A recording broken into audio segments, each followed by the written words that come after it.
This is Will Rogers, the host of the Simpler Times radio show. This Friday is Halloween, and to celebrate, WTMY will present a special 2-hour spooky edition of Simpler Times beginning at 8 p.m. The first hour of the special edition show will feature the original October 30th, 1938 broadcast of The War of the Worlds by Orson Welles. The second hour will include 2 more hair-raising episodes featuring Edgar Allan Poe's The Telltale Heart, and what Halloween special would be complete without the master of macabre, Boris Karloff, in The Corridor of Doom. Be sure to join us on Friday at 8 p.m. as WTMY presents A Night of Fright for Halloween.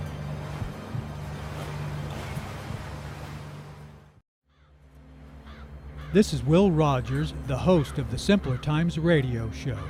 Tonight is Halloween, and to celebrate, WTMY is pleased to present a special 2-hour spooky edition of Simpler Times. The first hour of the show features the original October 30th, 1938 broadcast of War of the Worlds by Orson Welles. The episode was performed as part of the Mercury Theater on the Air Halloween presentation that terrified the nation. And now we present the episode in its entirety as it ran the night before Halloween in 1938. The second hour will include 2 more spine-chilling episodes as WTMY presents A Night of Fright, so stay tuned for a special all-spooky edition of Simpler Times Radio.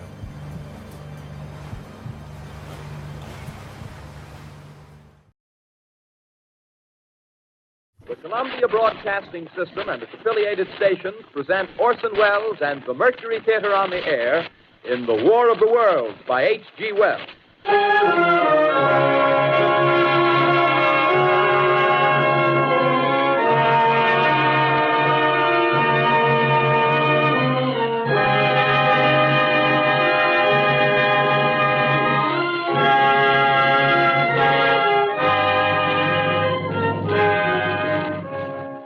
Ladies and gentlemen, the director of the Mercury Theater and star of these broadcasts, Orson Welles.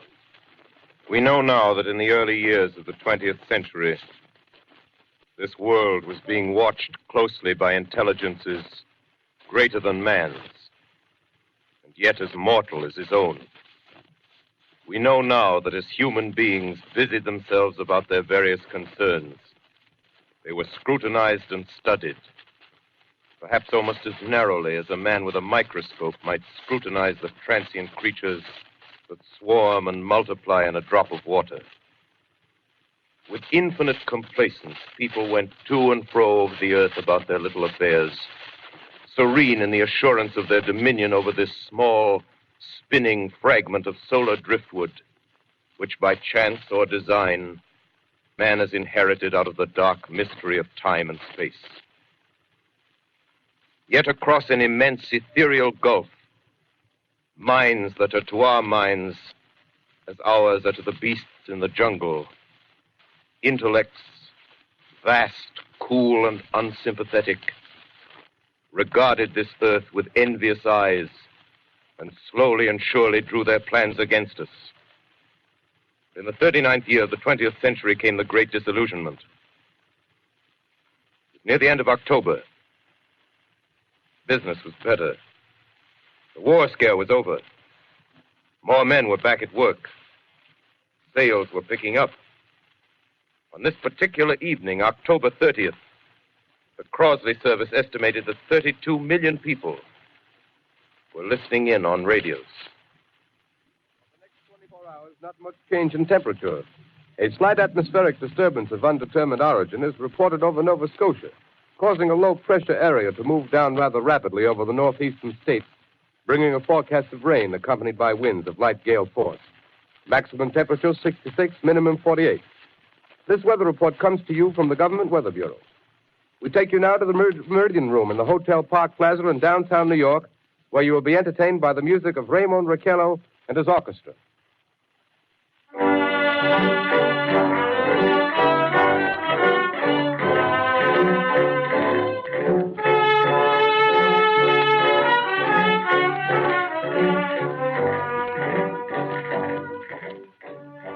Good evening, ladies and gentlemen. From the Meridian Room in the Park Plaza Hotel in New York City, we bring you the music of Raymond Raquello and his orchestra. With a touch of the Spanish, Raymond Raquello leads off with La Campesita.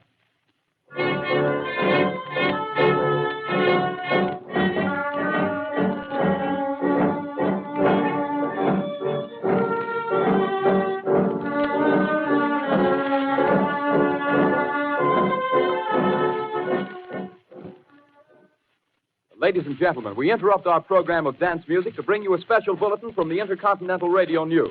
At 20 minutes before 8 Central Time, Professor Farrell of the Mount Jennings Observatory, Chicago, Illinois, reports observing several explosions of incandescent gas occurring at regular intervals on the planet Mars.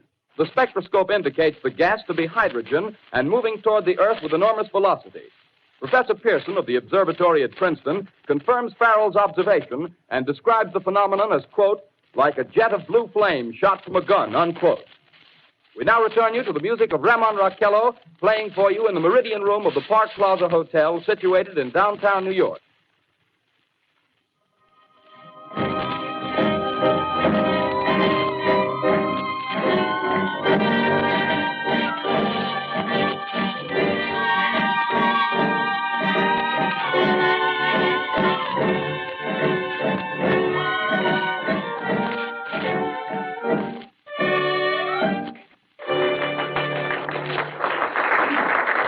And now a tune that never loses favor, the ever-popular Stardust, Raymond Raquello and his orchestra.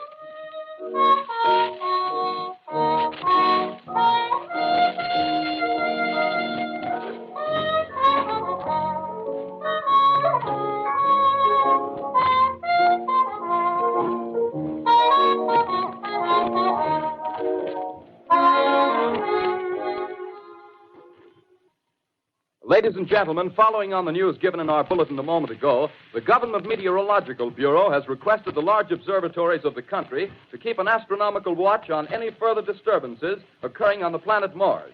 Due to the unusual nature of this occurrence, we have arranged an interview with the noted astronomer, Professor Pearson, who will give us his views on this event. In a few moments, we will take you to the Princeton Observatory at Princeton, New Jersey. We return you until then to the music of Raymond Raquello and his orchestra.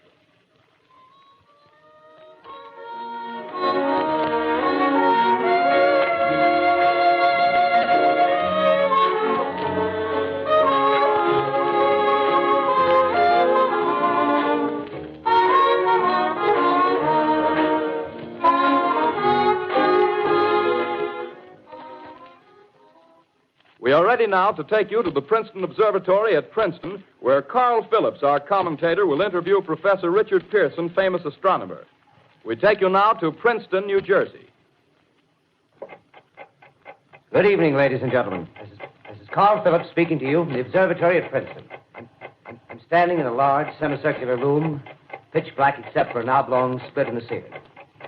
Through this opening, I can see a sprinkling of stars that cast a kind of frosty glow over the intricate mechanism of the huge telescope. The ticking sound you hear is the vibration of the clockwork. Professor Pearson stands directly above me on a small platform, peering through the giant lens. I'll ask you to be patient, ladies and gentlemen, during any delay that may arise during our interview. Besides the ceaseless watch of the heavens, Professor Pearson may be interrupted by telephone or other communications. During this period, he is in constant touch with the astronomical centers of the world. Professor, may I begin our questions? At any time, Mr. Phillips. Professor, would you please tell our radio audience exactly what you see as you observe the planet Mars through your telescope? Nothing unusual at the moment, Mr. Phillips. A red disk swimming in a blue sea. Transverse stripes across the disk. Quite distinct now because Mars happens to be at the point nearest the Earth, in opposition, as we call it. In your opinion, what do these transverse stripes signify, Professor Pearson? Not canals, I can assure you, Mr. Phillips. They...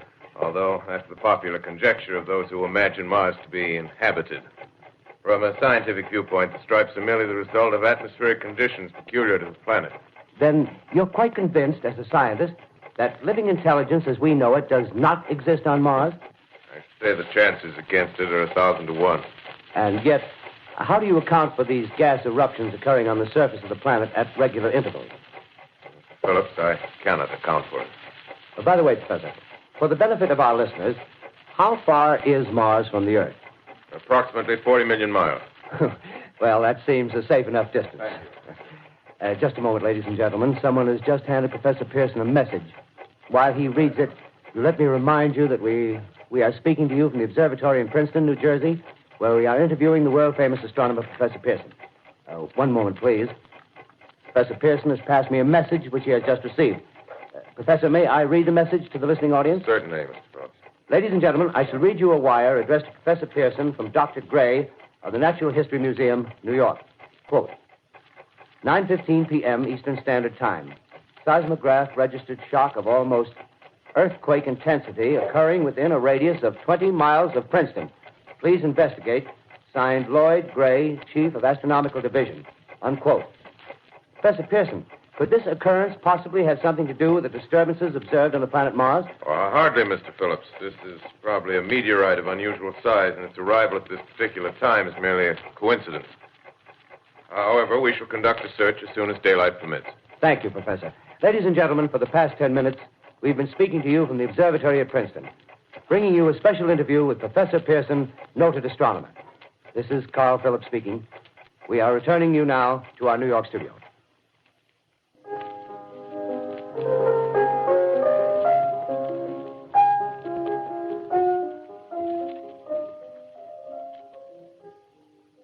Ladies and gentlemen, here is the latest bulletin from the Intercontinental Radio News.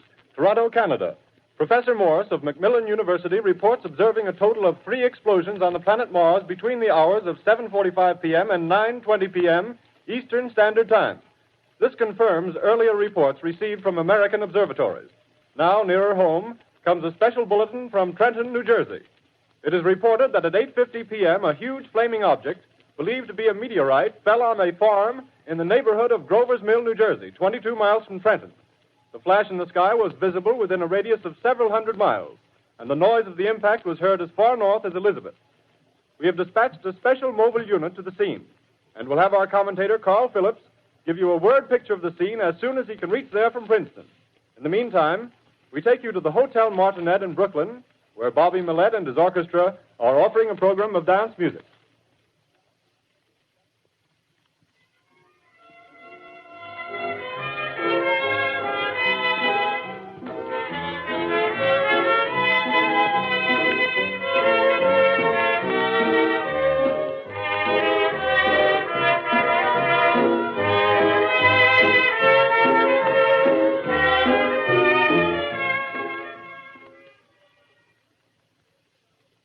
We take you now to Grover's Mill, New Jersey.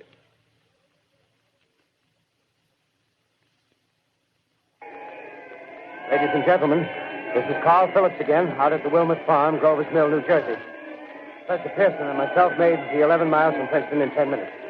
Well, I hardly know where to begin. To paint for you a word picture of the strange scene before my eyes, like something out of a modern Arabian Nights. Well, I just got here. I haven't had a chance to look around yet.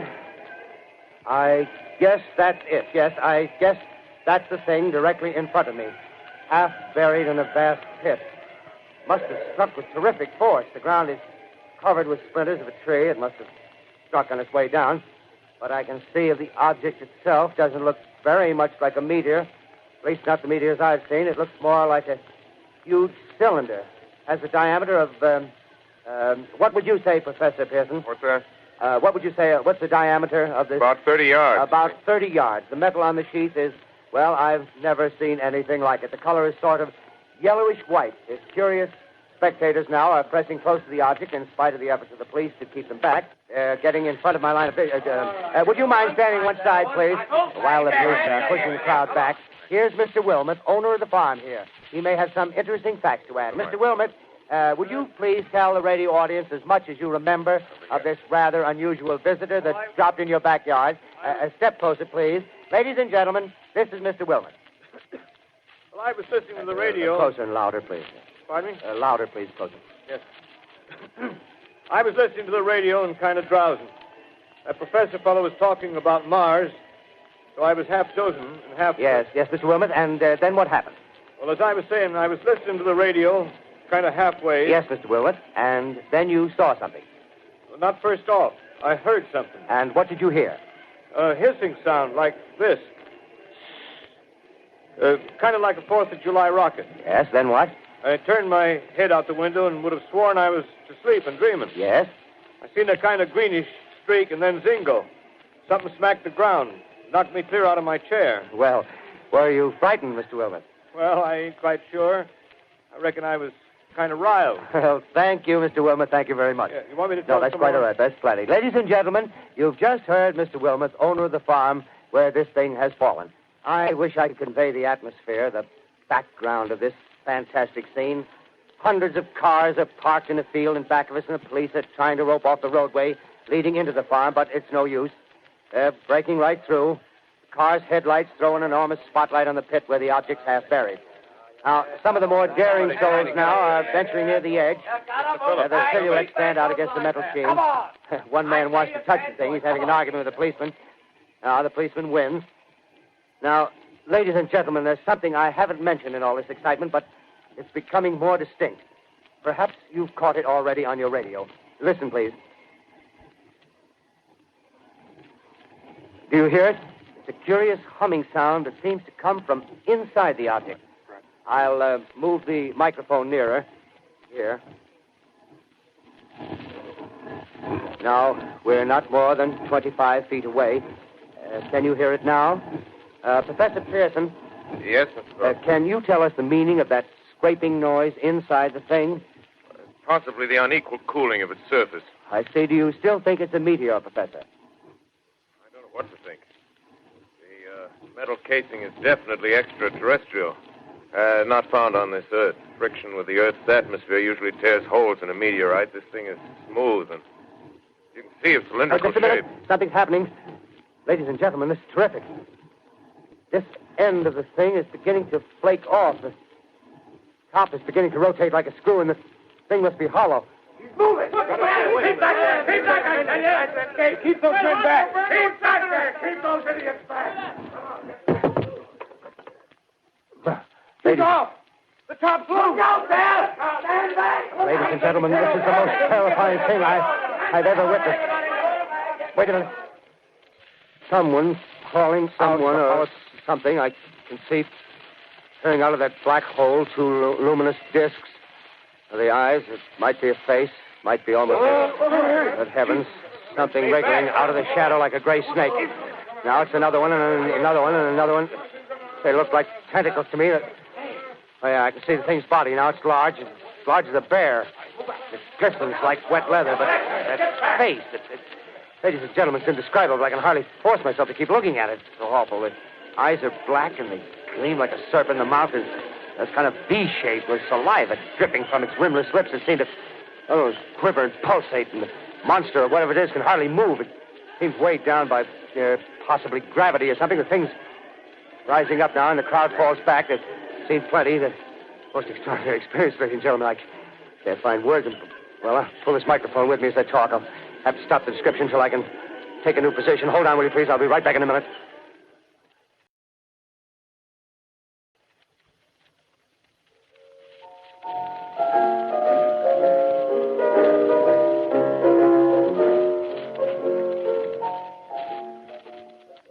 We are bringing you an eyewitness account of what's happening on the Wilmuth Farm, Grover's Mill, New Jersey.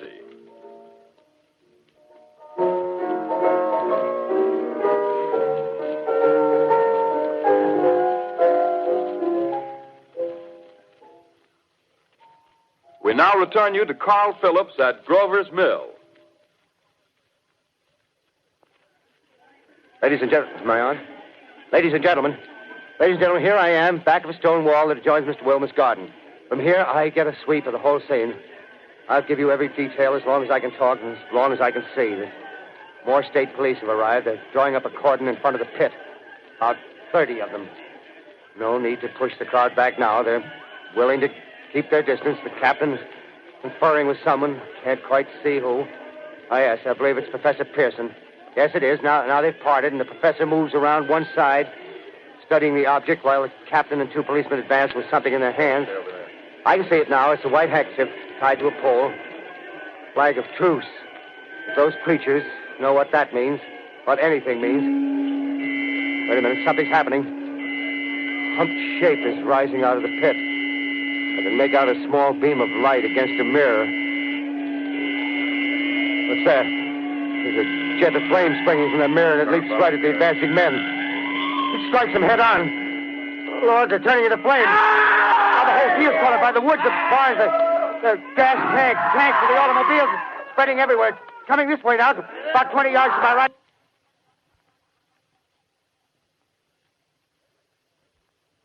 Ladies and gentlemen, due to circumstances beyond our control, we are unable to continue the broadcast from Grover's Mill. Evidently, there's some difficulty with our field transmission. However, we will return to that point at the earliest opportunity. In the meantime, we have a late bulletin from San Diego, California. Professor Indelkoffer, speaking at a dinner of the California Astronomical Society, expressed the opinion that the explosions on Mars are undoubtedly nothing more than severe volcanic disturbances on the surface of the planet. We continue now with our piano interlude.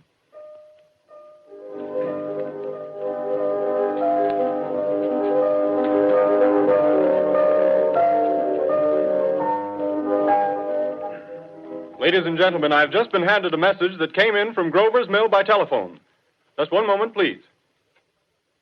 At least 40 people, including 6 state troopers, lie dead in a field east of the village of Grover's Mill, their bodies burned and distorted beyond all possible recognition. The next voice you hear will be that of Brigadier General Montgomery Smith, commander of the state militia at Trenton, New Jersey.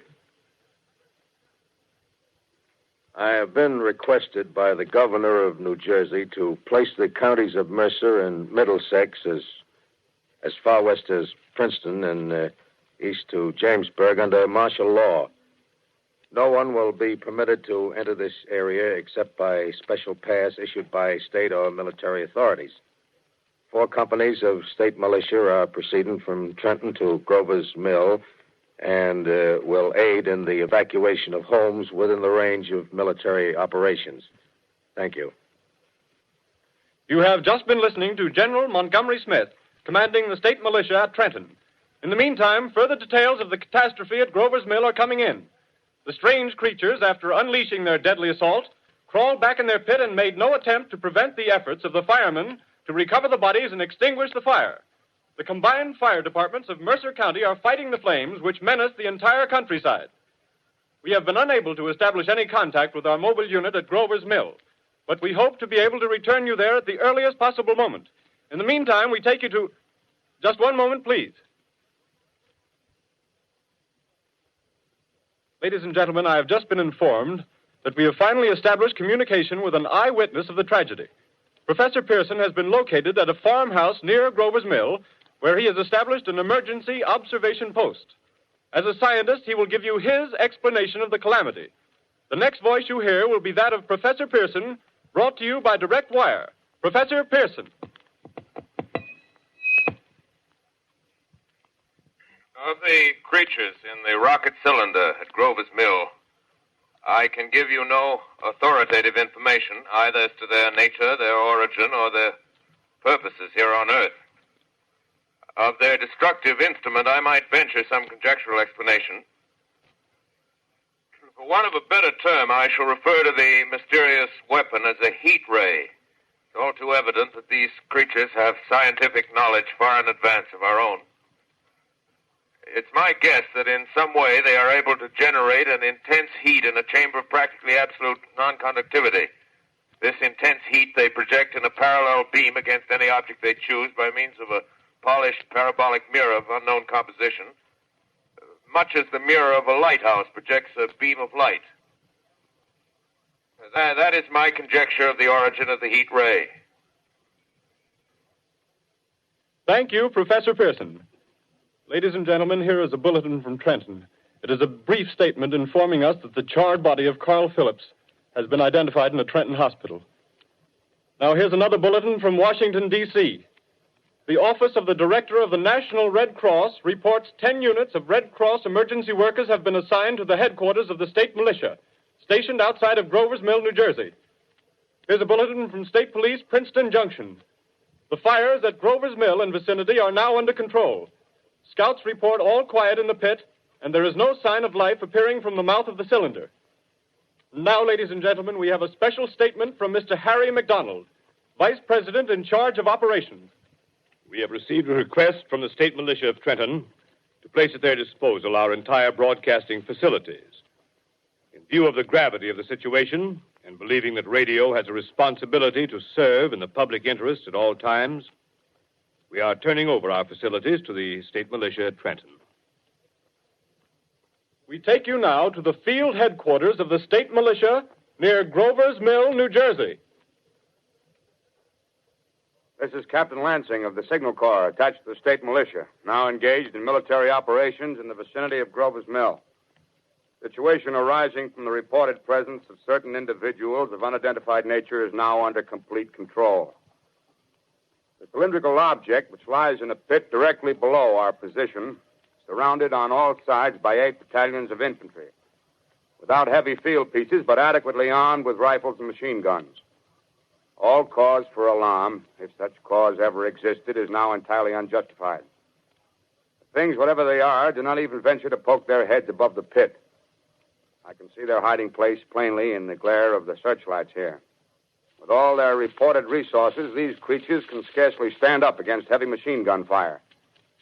Anyway, it's an interesting outing for the troops. I can make out their khaki uniforms crossing back and forth in front of the lights. Looks almost like a real war. There appears to be some slight smoke in the woods bordering the Millstone River. Probably fire started by campers. Well, we ought to see some action soon. One of the companies is deploying on the left flank. A quick thrust and it'll all be over. Now, wait a minute. I see something on top of the cylinder. No, it's nothing but a shadow. Now the troops are on the edge of the Wilmot Farm. 7,000 armed men closing in on an old metal tube. A tub, rather. Well, wait, that wasn't a shadow. It's something moving. Solid metal, kind of a shield-like affair rising up out of the cylinder. It's going higher and higher. What? It's standing on legs, actually rearing up on a sort of metal framework. Now it's reaching above the trees and the searchlights are on it. Hold on.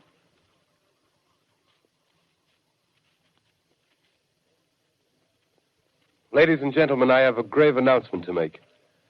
Incredible as it may seem, both the observations of science and the evidence of our eyes lead to the inescapable assumption that those strange beings who landed in the Jersey farmlands tonight are the vanguard of an invading army from the planet Mars. The battle which took place tonight at Grover Mills has ended in one of the most startling defeats ever suffered by an army in modern times. 7,000 men armed with rifles and machine guns pitted against a single fighting machine of the invaders from Mars. 120 known survivors. The rest strewn over the battle area from Grover's Mill to Plainsboro, crushed and trampled to death under the metal feet of the monster, or burned to cinders by its heat ray. The monster is now in control of the middle section of New Jersey and has effectively cut the state through its center. Communication lines are down from Pennsylvania to the Atlantic Ocean. Railroad tracks are torn and service from New York to Philadelphia discontinued, except routing some of the trains through Allerton and Phoenixville. Highways to the north, south, and west are clogged with frantic human traffic. Police and army reserves are unable to control the mad flight. By morning, the fugitives will have swelled Philadelphia, Camden, and Trenton, it is estimated, to twice their normal population. Martial law prevails throughout New Jersey and eastern Pennsylvania. At this time, we take you to Washington for a special broadcast on the national emergency. The Secretary of the Interior.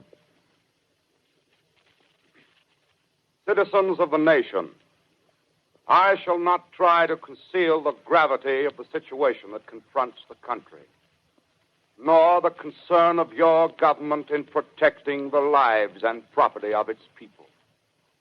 However, I wish to impress upon you, private citizens and public officials, all of you, the urgent need of calm and resourceful action. Fortunately, this formidable enemy is still confined to a comparatively small area, and we may place our faith in the military forces to keep them there. In the meantime, placing our faith in God, we must continue the performance of our duties, each and every one of us, so that we may confront this destructive adversary with a nation united, courageous, and consecrated to the preservation of human supremacy on this earth. I thank you. You have just heard the Secretary of the Interior speaking from Washington. Bulletins too numerous to read are piling up in the studio here. We're informed that the central portion of New Jersey is blacked out from radio communication due to the effect of the heat ray upon power lines and electrical equipment. Here's a special bulletin in New York. Cables have been received from English, French, and German scientific bodies offering assistance. Astronomers report continued gas outbursts at regular intervals on the planet Mars. The majority voiced the opinion that the enemy will be reinforced by additional rocket machines. There have been several attempts made to locate Professor Pearson of Princeton, who has observed Martians at close range. It is feared he was lost in the recent battle. Langham Field, Virginia. Scouting planes report 3 Martian machines visible above treetops, moving north toward Somerville with population fleeing ahead of them. The heat ray is not in use, although advancing at express train speed, invaders pick their way carefully. They seem to be making a conscious effort to avoid destruction of cities and countryside. However, they stop to uproot power lines, bridges, and railroad tracks. Their apparent objective is to crush resistance, paralyze communication, and disorganize human society. Here is a bulletin from Basking Ridge, New Jersey. Coon hunters have stumbled on a second cylinder similar to the first, embedded in the great swamp 20 miles south of Morristown. Army field pieces are proceeding from Newark to blow up the second invading unit before the cylinder can be opened and the fighting machine rigged. They are taking up a position in the foothills of Watchung Mountains. Another bulletin from Langham Field, Virginia. Scouting planes report enemy machines, now 3 in number, increasing speed northward, kicking over houses and trees in their evident haste to form a conjunction with their allies south of Morristown. Machines also sighted by telephone operator east of Middlesex within 10 miles of Plainfield. Here's a bulletin from Winston Field, Long Island. A fleet of Army bombers carrying heavy explosive flying north in pursuit of enemy. Scouting planes act as guides. They keep the speeding enemy in sight. Just a moment, please, ladies and gentlemen. We've run special wires to the artillery line in adjacent villages to give you direct reports in the zone of the advancing enemy. First, we take you to the battery of the 22nd Field Artillery, located in the Watchung Mountains. Range 32 meters. 32 meters. Direction 39 degrees.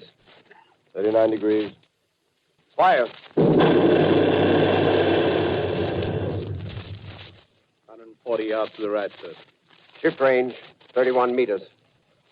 31 meters. Direction 37 degrees. 37 degrees. Fire.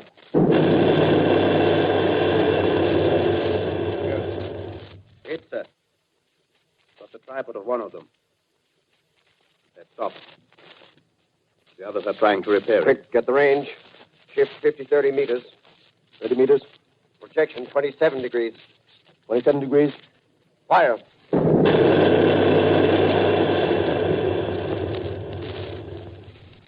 Can't see the shell land, sir. Letting off a smoke. What is it? Black smoke, sir. Moving this way. Lying close to the ground. Moving fast. Put on gas masks. Get ready to fire.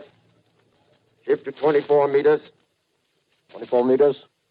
Projection 24 degrees. 24 degrees. Fire.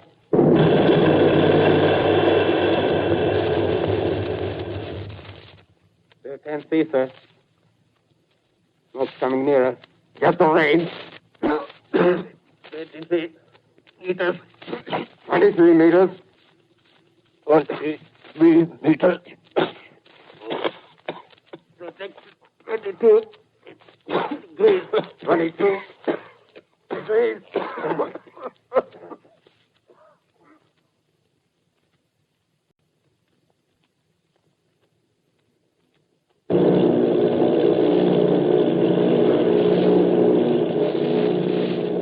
Army bombing plane V-843 off Bayonne, New Jersey. Lieutenant Vogt, commanding 8 bombers, reporting to Commander Fairfax, Langham Field. This is Vogt reporting to Commander Fairfax, Langham Field. Enemy tripod machines now in sight. Reinforced by 3 machines from the Morristown cylinder. 6 altogether. 1 machine partially crippled. Believed hit by shell from Army gun in Watchung Mountains. Guns now appear silent. A heavy black fog hanging close to the earth of extreme density, nature unknown. No sign of heat ray. Enemy now turns east, crossing Passaic River into the Jersey marshes. Another straddles the Pulaski Skyway. Evident objective is New York City. They're pushing down a high-tension power station. The machines are close together now, and we're ready to attack. Planes circling, ready to strike.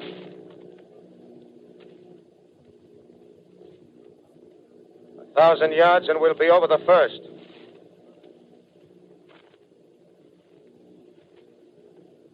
$800 yards.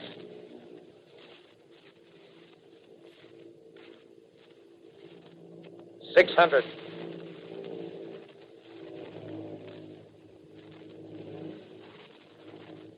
$400. $200. There they go. The giant arm raised. Green flash. They're spraying us with flame. 2,000 feet. Engines are giving out. No chance to release bombs. Only one thing left. Drop on them, plane and all. We're diving on the first one. Now the engine's gone. 8.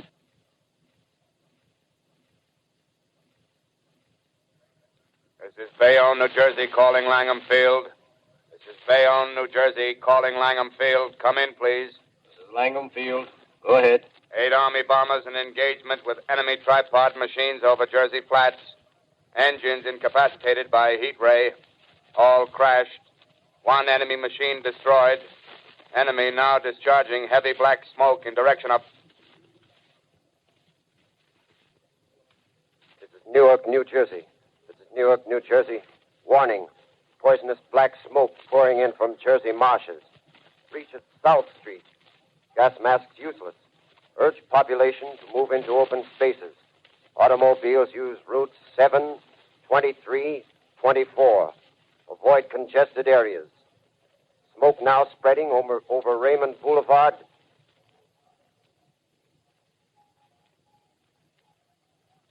X2L calling CQ. 2X2L calling CQ. 2X2L calling 8X3R. Come in, please. This is 8X3R coming back at 2X2L. How's reception? How's reception? K, please.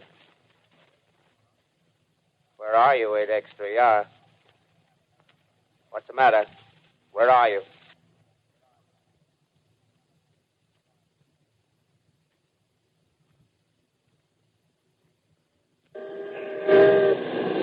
I'm speaking from the roof of Broadcasting Building. I'm speaking from the roof of Broadcasting Building, New York City. The bells you hear are ringing to warn the people to evacuate the city as the Martians approach.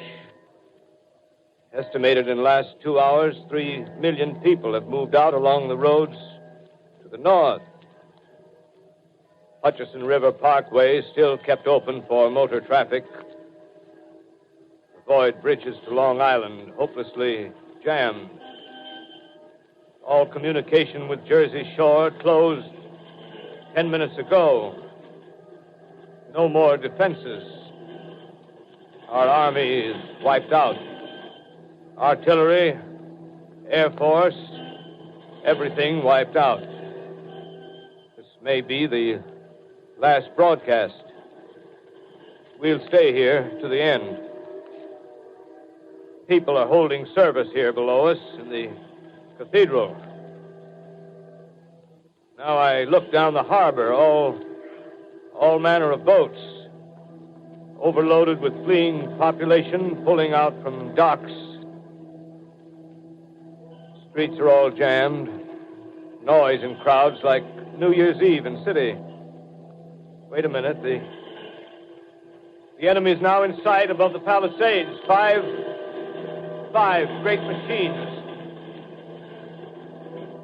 First one is crossing the river. I can see it from here, wading the Hudson like a man wading through a brook. A bulletin is handed me Martian cylinders are falling all over the country. One outside of Buffalo, one in Chicago, St. Louis. Seem to be timed and spaced. Now the first machine reaches the shore. He stands watching, looking over the city. The steel cowlish head is even with the skyscrapers. He waits for the others. They rise like a line of new towers on the city's west side. Now they're lifting their metal hands. This is the end now. Smoke comes out, black smoke drifting over the city. People in the streets see it now. They're running toward the East River, thousands of them, dropping in like rats. Now the smoke's spreading faster. It's reached Times Square. People are trying to run away from it, but it's no use. They're falling like flies. Now the smoke's crossing 6th Avenue. 5th Avenue. 100 yards away. It's 50 feet.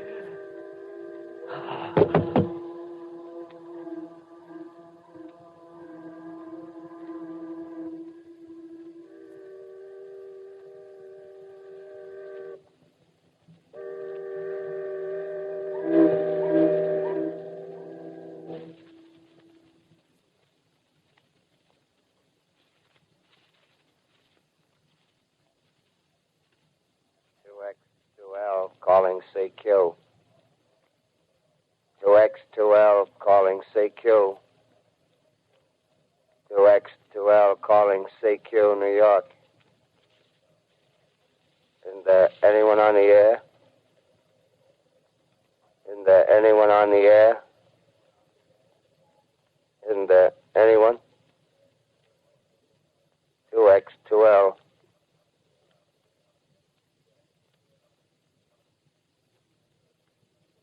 You are listening to a CBS presentation of Orson Welles and the Mercury Theater on the Air in an original dramatization of The War of the Worlds by H.G. Wells. The performance will continue after a brief intermission. This is the Columbia Broadcasting System. The War of the Worlds by H.G. Wells, starring Orson Welles and the Mercury Theater on the Air.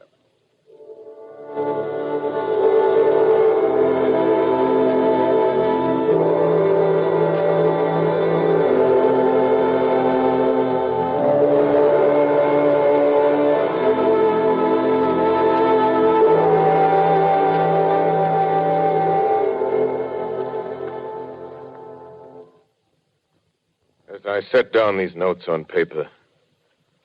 I'm obsessed by the thought that I may be the last living man on Earth. I've been hiding in this empty house near Grover's Mill, a small island of daylight cut off by the black smoke from the rest of the world.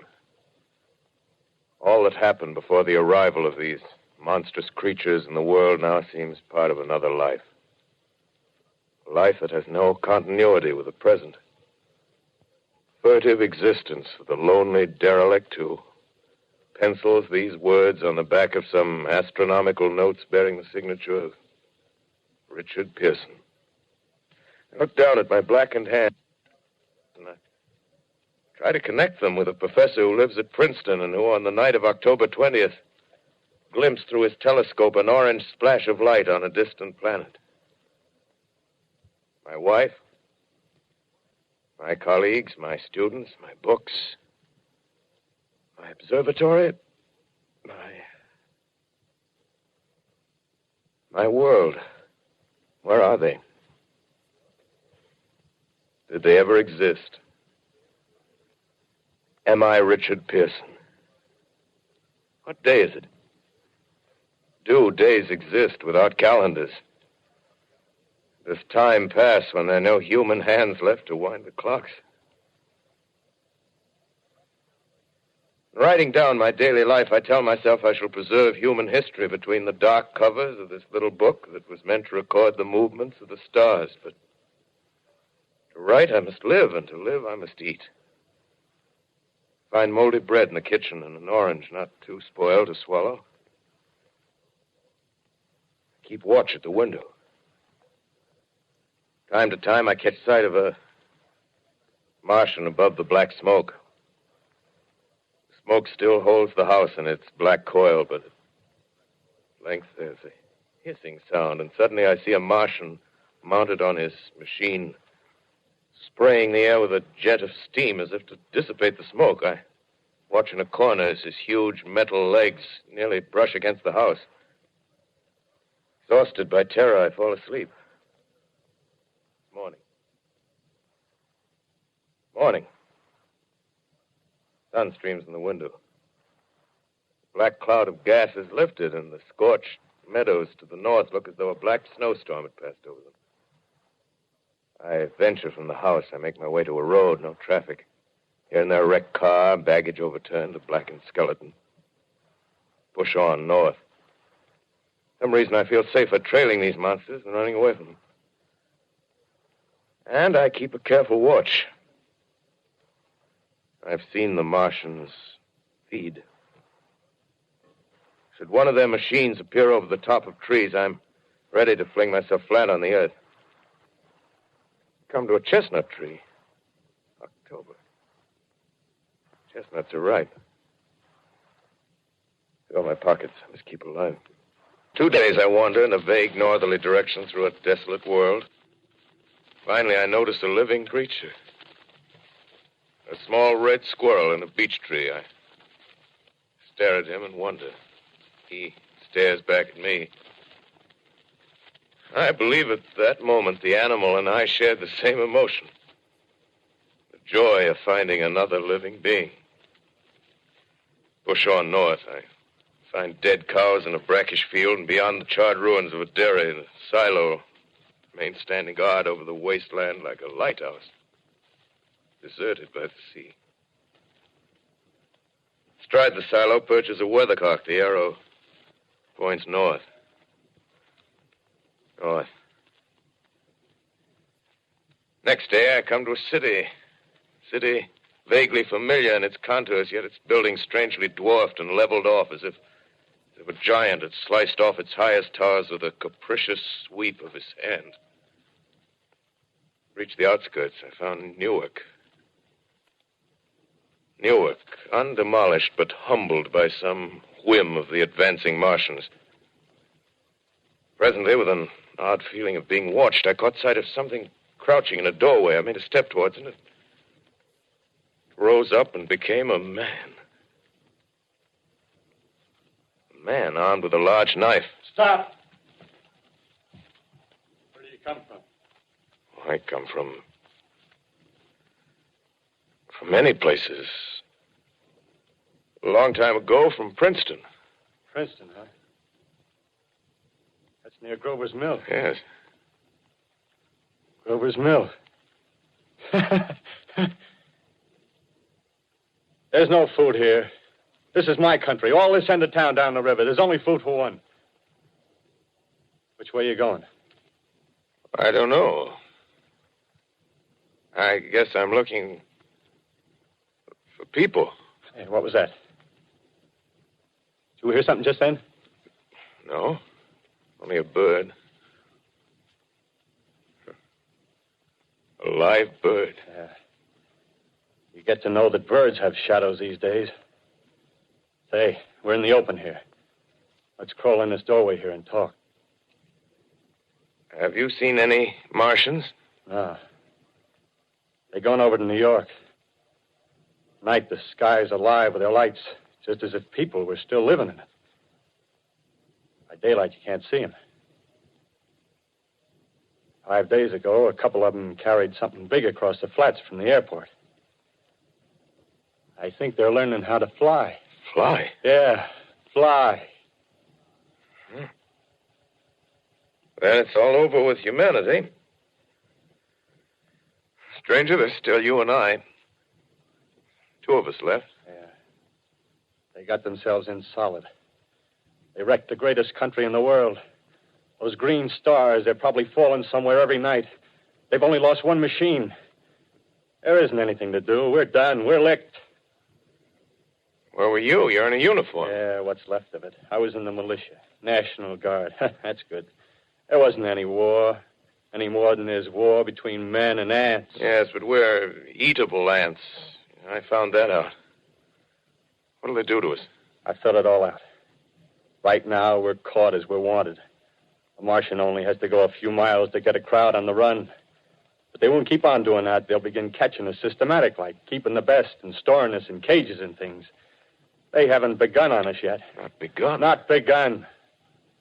All that's happened so far is because we don't have sense enough to keep quiet. Bothering them with guns and such stuff and losing our heads and rushing off in crowds. Now, instead of our rushing around blind, we got to fix ourselves up. Fix ourselves up according to the way things are now. Cities, nations, civilization, progress. Yes, but if that's so, what is there to live for? Well, there won't be any more concerts for 1,000,000 years or so, and no nice little dinners at restaurants. If it's amusement you're after, I guess the game's up. What is there left? Life, that's what. I want to live. Yeah, and so do you.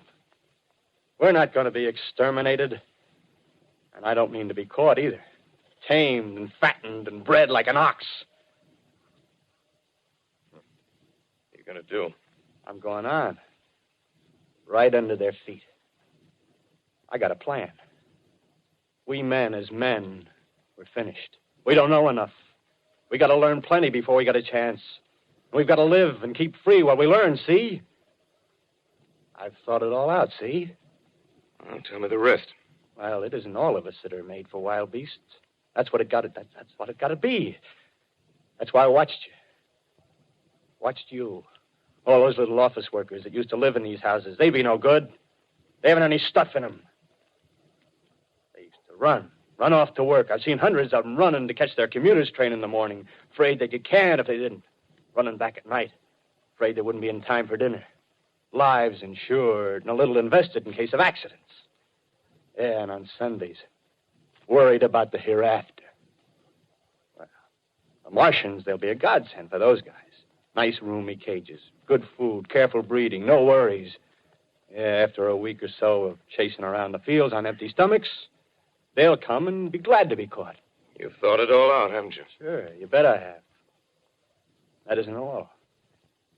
These Martians are going to make pets of some of them. Train them to do tricks. Who knows, get sentimental over the pet boy who grew up and had to be killed. Yeah, and some maybe, they'll train to hunt us. Oh, no, it's impossible. Human Yes, they will. There's men who do it gladly. If one of them ever comes after me, by... In the meantime,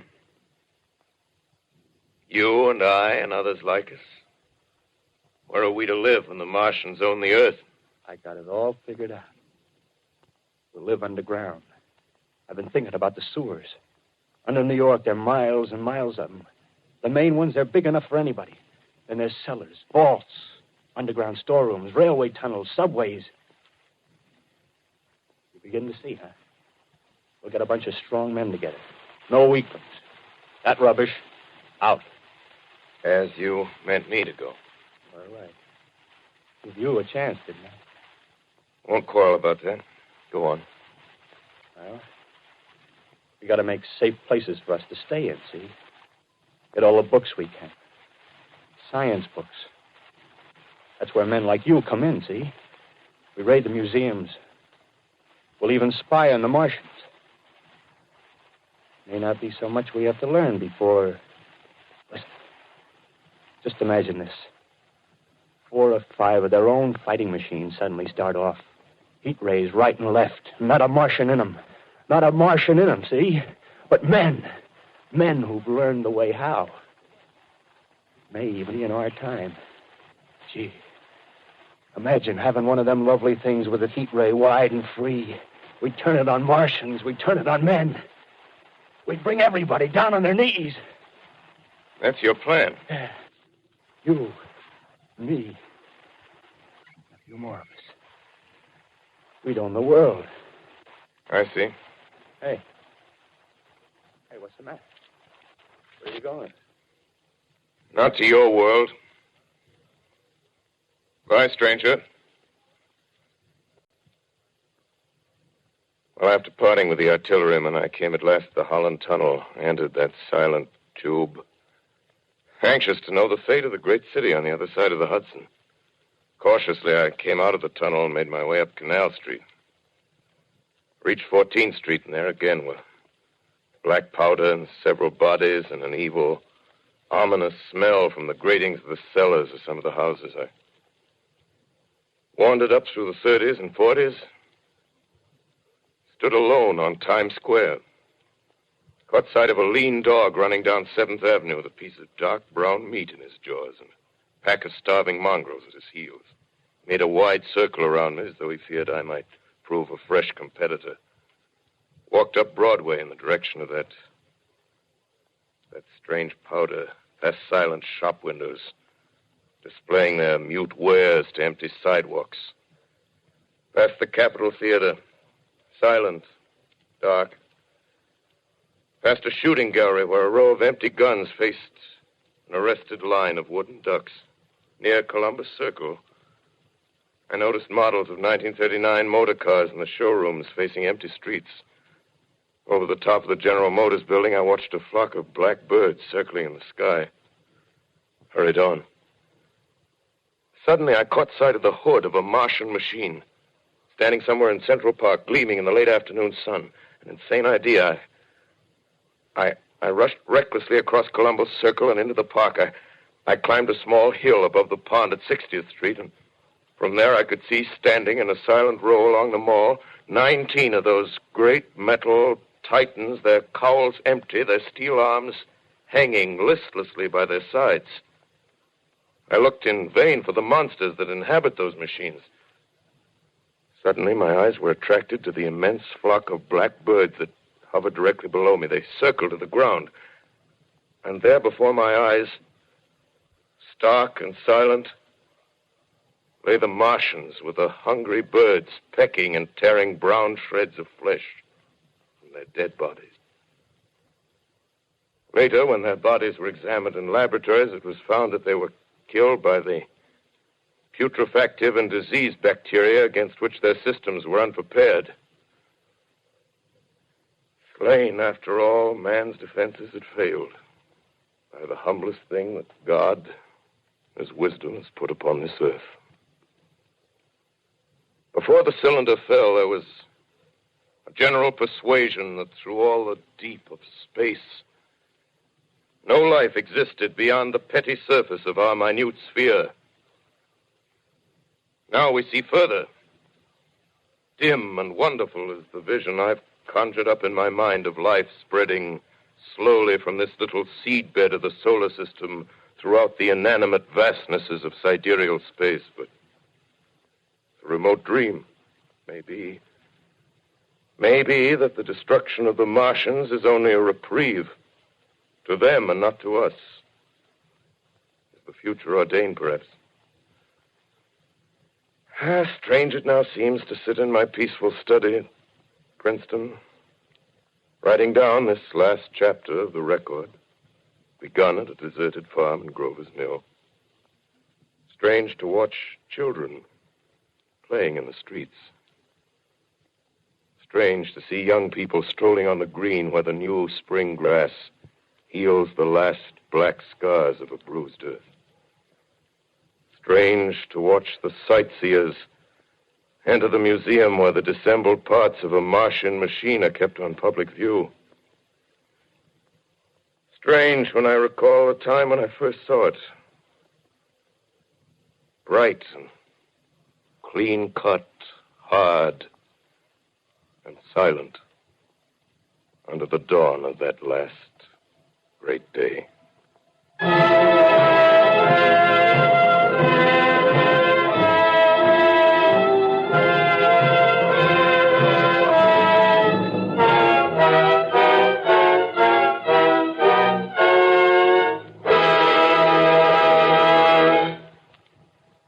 This is Orson Welles, ladies and gentlemen, out of character, to assure you that the War of the Worlds has no further significance than as the holiday offering it was intended to be. The Mercury Theater's own radio version of dressing up in a sheet and jumping out of a bush and saying boo. Starting now, we couldn't soap all your windows and steal all your garden gates by tomorrow night, so we did the best next thing. We annihilated the world before your very ears and utterly destroyed the CBS. You will be relieved, I hope, to learn that we didn't mean it and that both institutions are still open for business. So goodbye, everybody, and remember, please, for the next day or so, the terrible lesson you learned tonight.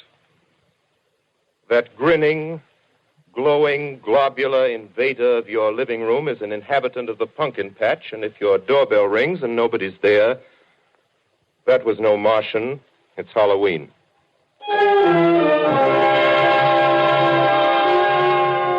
Tonight, the Columbia Broadcasting System and its affiliated stations coast to coast has brought you The War of the Worlds by H.G. Wells, the 17th in its weekly series of dramatic broadcasts featuring Orson Welles and the Mercury Theater on the air. Next week, we present a dramatization of 3 famous short stories. This is the Columbia Broadcasting System.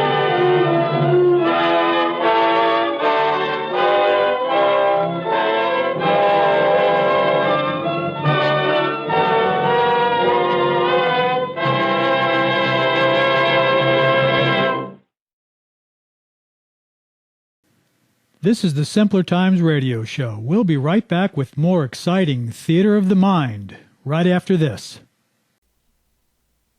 You're listening to a special all-spooky Halloween edition of Simpler Times Radio. The Telltale Heart is a short story by Edgar Allan Poe, first published in 1843. This classic tale of murder and madness is one of Poe's most famous stories, told by an unnamed narrator who endeavors to convince the listener of his sanity while describing a murder he committed. The victim was an old man with a filmy vulture eye, as the narrator calls it. The murder is carefully calculated, and the murderer hides the body by dismembering it and hiding it under the floorboards. Ultimately, the narrator's guilt manifests itself in the form of the sound, possibly hallucinatory, of the old man's heart still beating under the floorboards in this episode from the Hall of Fantasy radio series. Be sure to stay tuned for another terrifying Night of Fright episode on this special Halloween edition of the Simpler Times radio program. And now, the Hall of Fantasy. Welcome to the Hall of Fantasy. Welcome to the series of radio dramas dedicated to the supernatural, the unusual, and the unknown. Come with me, my friends. We shall descend to the world of the unknown and forbidden, down to the depths where the veil of time is lifted, and the supernatural reigns as king. Come with me and listen to the tale of the Telltale Heart.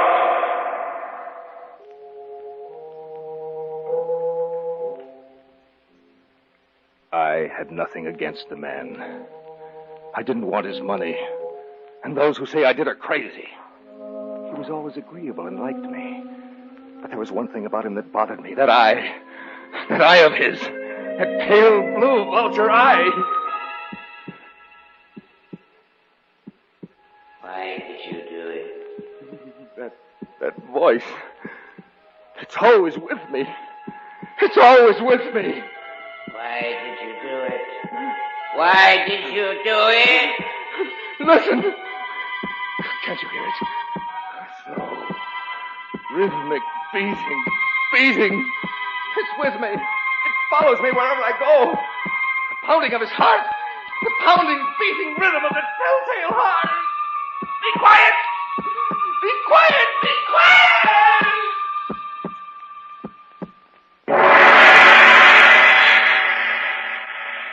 In just a moment, the Hall of Fantasy will present The Telltale Heart.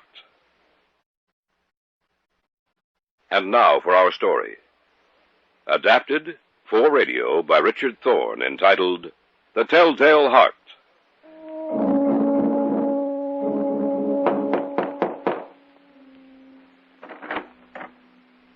Yes? There was an advertisement in the paper. I'm here to answer it. I see. Won't you come in, please? Yes, thank you. Are you the one I'm supposed to see? No, I'm Mrs. Gorman, the housekeeper. Mr. Lawrence, the old gentleman, he's the one you're to see. You'll just wait here. I'll tell him you're here. Yes, thank you, of course. Mr. Lawrence, Yes? someone here in answer to the advertisement you placed in the paper. Send him in, Mrs. Gorman. Sir, Mr. Lawrence will see you now. Thank you. He's over by the desk, sir. Yes, ma'am, I see him. Thank you. You come in answer to the advertisement in the paper? Yes, sir. You'd care to sit down? No, I'll stand, thank you. What's your name? Crowther. David Crowther. Aside from my housekeeper, Mr. Crowther, I live here by myself. I feel the need of a companion. Someone to whom I can talk. Mrs. Gorman is a housekeeper. She doesn't talk very much. Very competent person, but very uncommunicative. You have references, I suppose? No, Mr. Lawrence, I haven't. Ah. What work have you been doing? I'll be completely honest with you, Mr. Lawrence. I haven't been working for the past year. I was only released from the hospital 2 weeks ago. I noticed you looked rather pale. Are you well now? Oh, yes.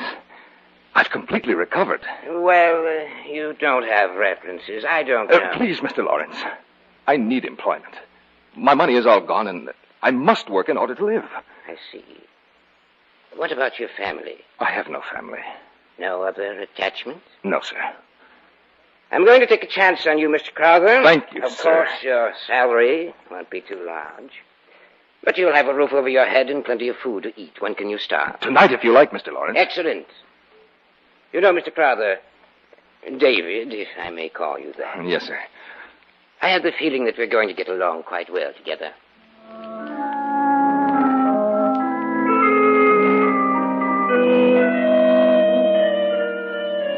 I was with him for several months. I don't know when the idea first entered my mind, but once it was there, it haunted me day and night. It enveloped my brain with its cunning. I had nothing against the man. He was always agreeable and liked me. But there was one thing about him that bothered me, that eye of his. One day I asked the housekeeper about it. Mrs. Gorman. Yes, David? The old gentleman. One of his eyes. Is there anything wrong with it? What? I don't think so, David. I hadn't noticed. To me, one of his eyes resembles that of a vulture. Pale blue it is, with a cloudy film covering it. It didn't bother me at first, and, well, in fact, it doesn't bother me now unless he looks at me, but... Unless he looks at you? Why? Well, every time he looks at me, my blood runs cold. That pale blue vulture eye... I think you're imagining things, David. Yes, Mrs. Gorman. Perhaps I am imagining things. You won't say anything about it to Mr. Lawrence, will you? Of course not, David. I don't know what came over me. Of course, there's nothing wrong with the old gentleman, nothing at all. Yes, but there was. That eye of his. That pale blue vulture eye. Little by little, I began to hate him with all my heart.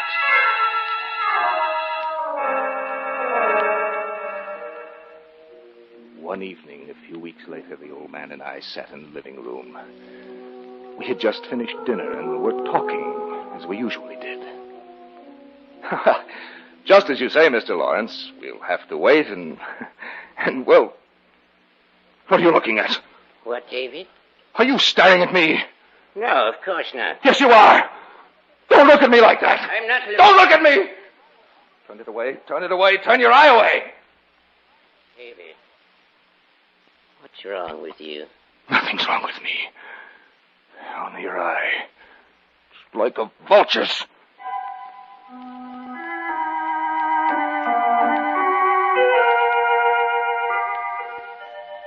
A few days passed, and I guess he thought I had forgotten about his eye.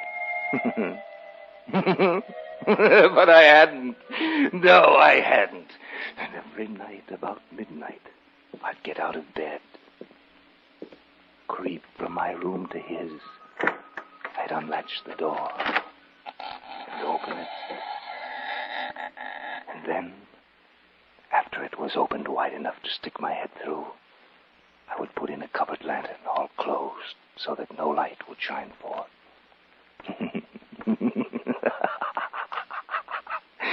And after I had my head in the room, I would undo the lantern so that only a single ray of light darted out. And I would shine it on his face to see if his eye were open. But no, it never was. Not then. I found the eye always closed. And you see, that made it impossible to do my work. For it wasn't the old man that bothered me, but his eye. His evil eye. And unless his eye were open, I couldn't do it. But I knew that one night it would happen. Yes, it would open, and then I could do it. Then I could kill him.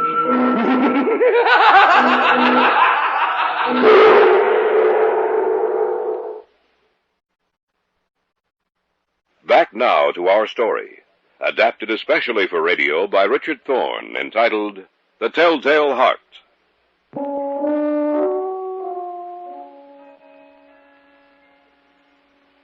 And so I waited.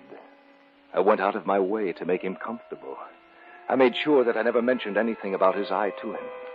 And every morning I would go into his chamber boldly and ask him, "Well, Mr. Lawrence, did you sleep well last night?" Why, yes, David, I did.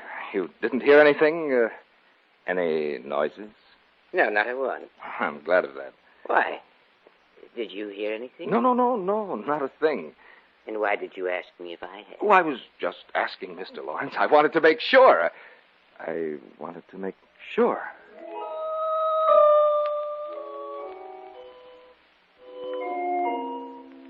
And he thought everything was all right. He was a fool, just like all the others. For how could he know? Yes, how could he know that every night on the stroke of 12, I looked in upon him as he slept?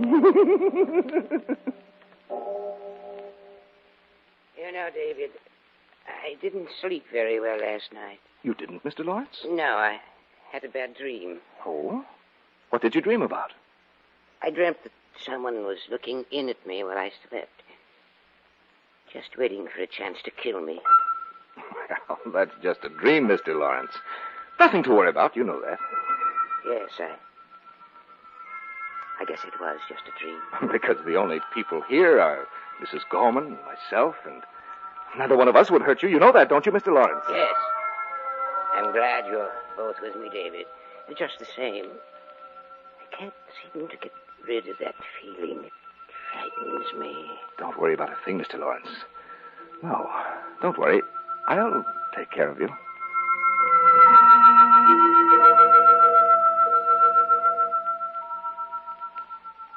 On the 8th and last night, I took special pains to make sure he wouldn't hear me. A watch's minute hand moved more quickly than did mine. I crept out into the hallway, made my way to his door. His room was all black.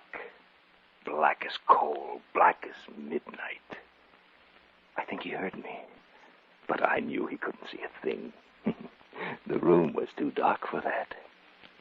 I was almost in the room and about to open my lantern when my thumb slipped upon the tin fastening, and the old man was immediately fully awake. He sat upright in bed and whispered, "Who's there?" He said, "Who's there?" I kept still. I didn't say a thing. No, not a thing.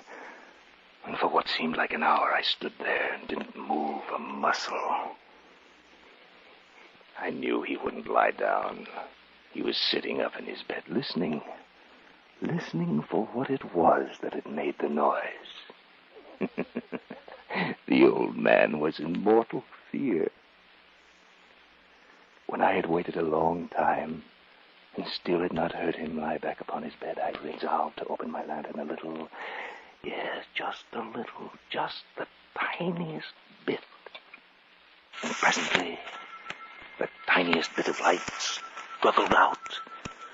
I directed it towards him like the thread of a spider. And finally it came to rest upon his vulture eye. And then I seemed to hear something. I didn't know what it was. I couldn't distinguish it at first, and I racked my mind to think of what it was. And then finally it came to me. Yes, that was it. It was the beating of the old man's heart. Who's in here? I could hear it distinctly. He was so afraid. Beat, beat, beat, beat, beat, beat. It went. I could feel its rhythm. The old man was in mortal terror. But I held the lantern motionless. I tried to keep the beam of the light focused on that terrible eye, that pale blue vulture's eye. The incessant drumbeat of his heart increased. It grew quicker and quicker. Beat, beat, beat.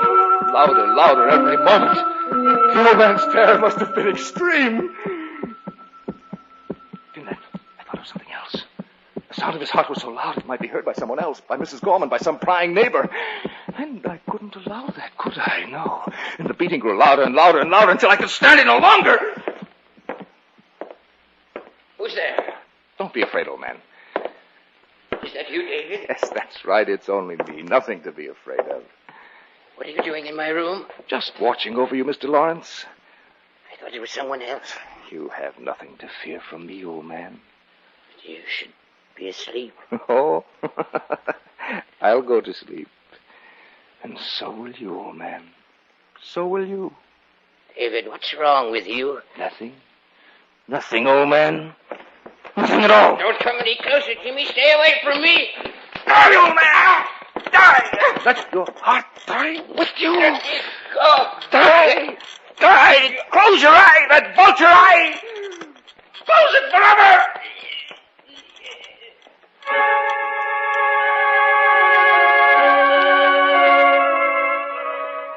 I stood there in the darkness, looking down upon him. He was quiet now. Strange kind of stillness was upon him. For he was dead. His eye would trouble me no longer, and I knew that I had to dispose of the body. And I racked my brain to think of a place, and then it came to me. Yes, I pulled 3 boards from the floor. I had to work quickly. The blackness of night was fast changing to gray. I placed his body under the flooring very neatly, and then I boarded it up again. I did it so well that even I could hardly recognize the spot under which the body was hidden. Yes, his room looked as if nothing had happened. The striking of the town clock made me realize how late it was. Well, the job was over, and no one would ever be the wiser. Who's there? Mrs. Gorman. Just a moment.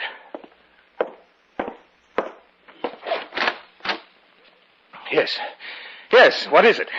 Where's Mr. Lawrence? He's not here. Not here? No, he went out to the country late this evening. I heard something up here. Such as? A scream.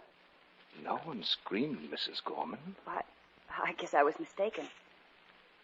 I'll have to send them back then. Who? I was afraid when I woke up I heard, or I thought I heard a scream. You didn't hear a thing. Mr. Lawrence has been gone for some time. What are you doing up here? I wanted to make sure he hadn't forgotten anything. What you probably heard, Mrs. Gorman, was the neigh of the horse as the carriage carried Mr. Lawrence away. Then I must tell him to go. Who? Who's downstairs? Who is it? Well, I was frightened. I called the police. Huh. They're waiting for you downstairs. For both you and Mr. Lawrence.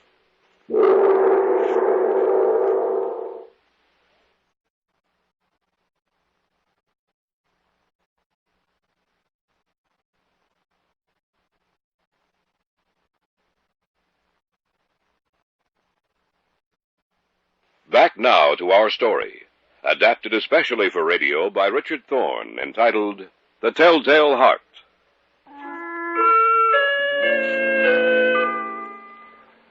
I was so sure that no one had heard anything. But Mrs. Gorman, the housekeeper, she must have heard him scream. Or did she hear the beating of the old man's heart? I went downstairs with her. Here's Mr. Crowther, officer. Thank you. Will you be needing me anymore? No, I don't think so. Good night, then.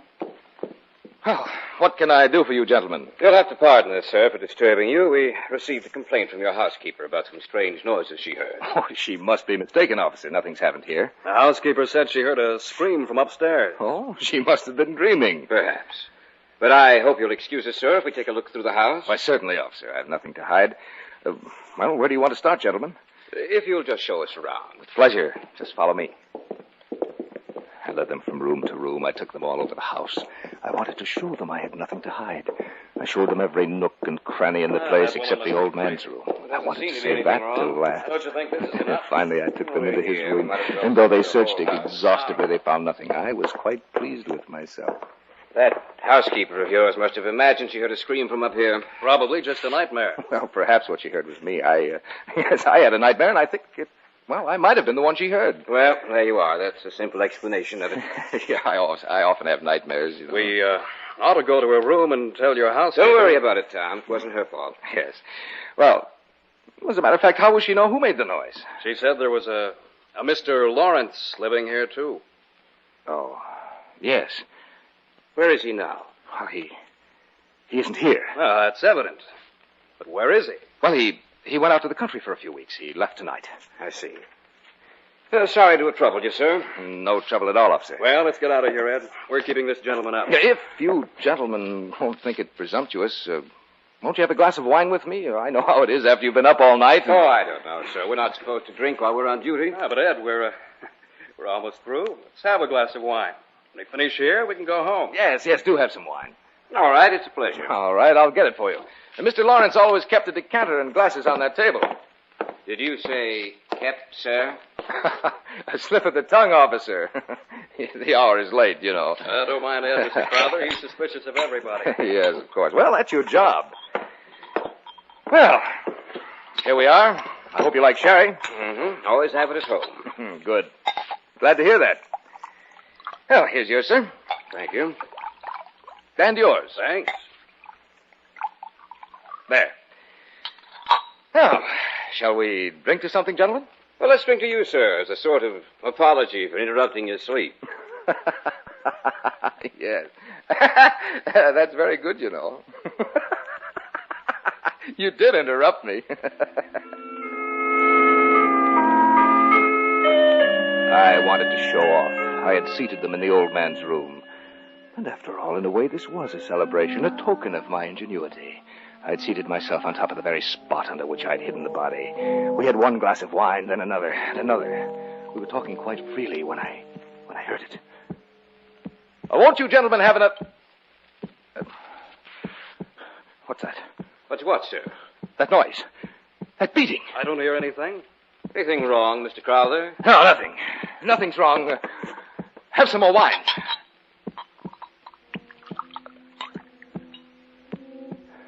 I wish they'd leave. They were getting on my nerves. I had a terrible headache, and I seemed to hear a beating in my ears. They began to look at me queerly. And yet that sound increased. There was nothing I could do about it. It was a low, dull, quick sound, like the beating of a drum. Where had I heard that sound before? They watched me closely. I paced the floor. I didn't know where the sound was coming from. Beat, beat, beat. Throb, beat, throb, throb. Where had I heard that sound before? I knew they suspected. Who wouldn't, with that incessant beating that filled the room, that seemed to make the very walls shake with its monotonous beat, that rhythm? Where had I heard it before? Where had I? I knew where I'd heard it before. Beat, throb, beat, throb, beat, beat, beat, yes! I knew where I'd heard it before. It was the beating of the old man's heart. What's the matter, Mr. Crowther? Can't you hear it? Hear what, sir? Perhaps I can push it out. What's the matter with you? What are you trying to do? Stop it from beating. Stop what, sir? Get out of here. Both of you. Get out of here. Get out of here. Can't you hear it? Can't you? I can stifle his heart, that throbbing heart. Can't you hear the throbbing? Can't you hear it? The only thing we hear is you, Mr. Crowther. I can't stand it. I can't. That continuous pounding will never stop till I tell you the truth. The truth about what? About the old man, about Lawrence. I did it. What did you do? I killed him. Under the floor. His body is under the floor, and they stopped that beating. Stop the beating of his telltale heart.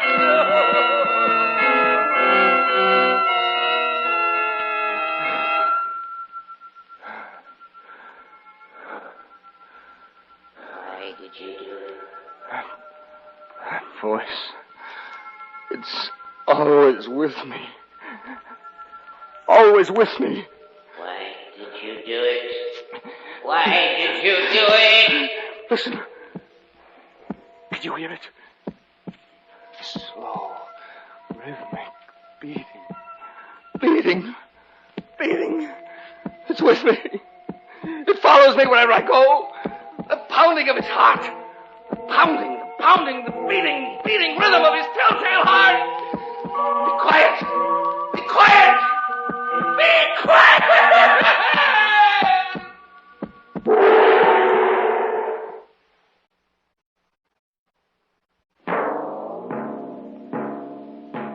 So runs tonight's tale of the unusual, the terrifying, the unknown.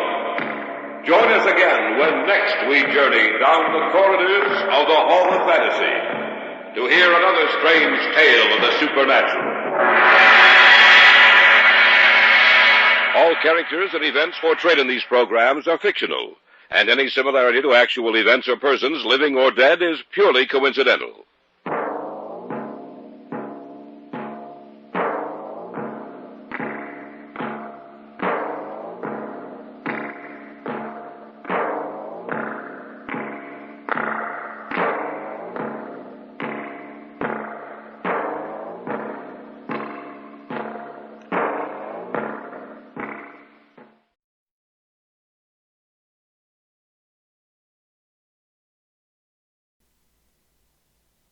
Boris Karloff had a long career in radio and film, but the great master of horror was most famous for his ghoulish roles as the Frankenstein monster and Imhotep the mummy in the early 1930s. Tonight we present Mr. Karloff in a different, dramatic yet spooky role in the episode entitled The Corridor of Doom from the Inner Sanctum Mysteries series. We hope you will find it frightfully interesting.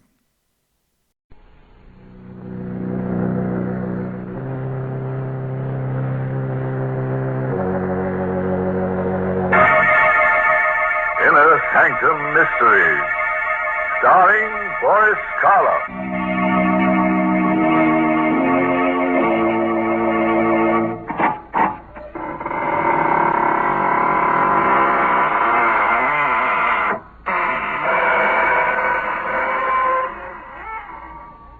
Good evening, friends of the Inner Sanctum. This is your host. Welcome again through the squeaking door to another session of mystery, murder, and madness. Oh, excuse me if I don't get up, but I'm all worn out. Yes, I've had a hectic few days with an old friend who just blew into town. He's one of those earnest souls who insists on doing everything for himself. Consultations with the monument makers, the grave diggers, fittings at the coffin makers. Yes, quite a busy body. But then we only die once, you know. Our story is called The Corridor of Doom. It's an original radio play written by Robert Newman. And our star tonight is a man who gives even me the shakes. The famous star of stage, screen, and radio, Boris Karloff. Have you thought about death lately? Not the fact that it's inevitable, that it must come to all of us someday, but rather how it will come. Do you think of it as a sleep and a waking, of a sudden transition from one state of being to another, or to a state of non-being? John Clay was one of those people who never thought about it at all, until he found himself walking down that dim and endless passage which... But suppose we let Boris Karloff in the role of John Clay tell you about it himself. If your blood pressure will take it, put out the lights and come on a little trip down the corridor of doom. When I woke up, I had no idea of where I was or how I'd gotten there. I was lying on a hard, white bed in a clean, white room. There was a dull pain in my abdomen. Touching it tentatively, I felt a bandage. So that was it. An operation. But for what? And where was I? At that moment, the door opened. and she came in. Good afternoon. Or is it evening? Whichever you prefer. It doesn't matter. My name's Clay. John Clay. Yes. And yours? You can call me Nada. Exactly. Where am I? In what hospital? It has no name. What? But that's ridiculous. I'd like to speak to Dr. Rogers. If you'll get him for me, please. There is no Dr. Rogers. At least, not here. Then who operated on me? And for what? Listen, I'm not a well man. I've a very bad heart. Will you get someone who can talk to me? If you wish. I'll call Dr. Stone.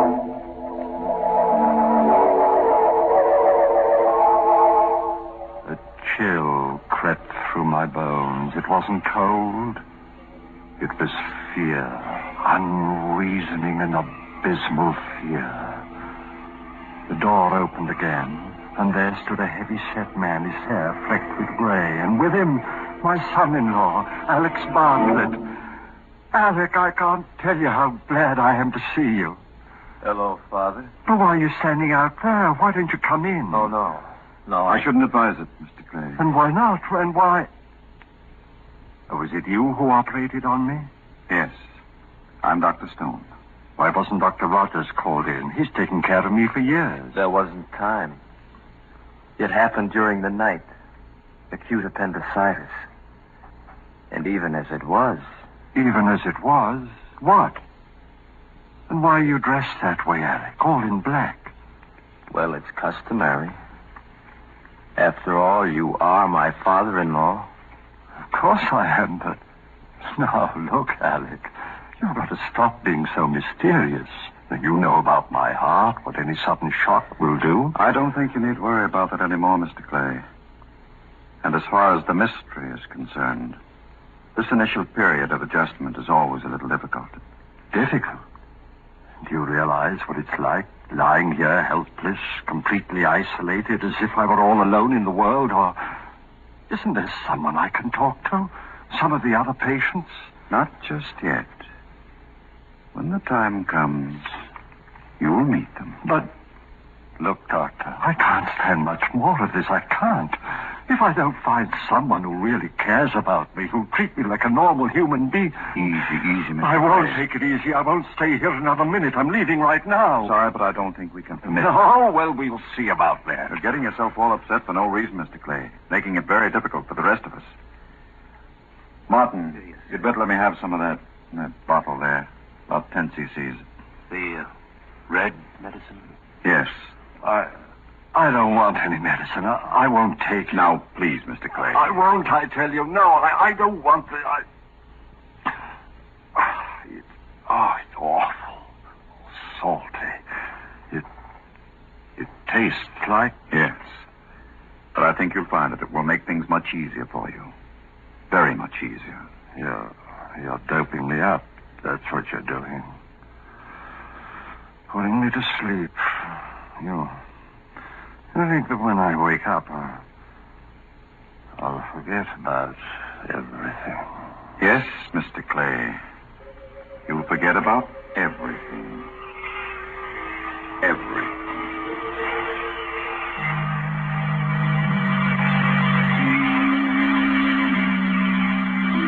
I was somewhere deep down under the earth.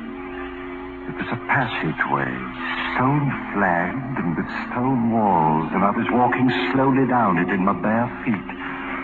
I could feel the chill of the cold stones through the thick layer of dust. The passageway stretched ahead of me, endlessly. And suddenly, I noticed that there were doors set into the walls on either side, closed doors. And on each door there was a name.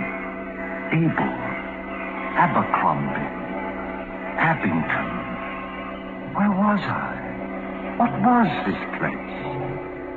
What was behind those awful, ominously closed doors? Something seemed to be drawing me on down the terrible passageway. Addison, Edgar, Alan.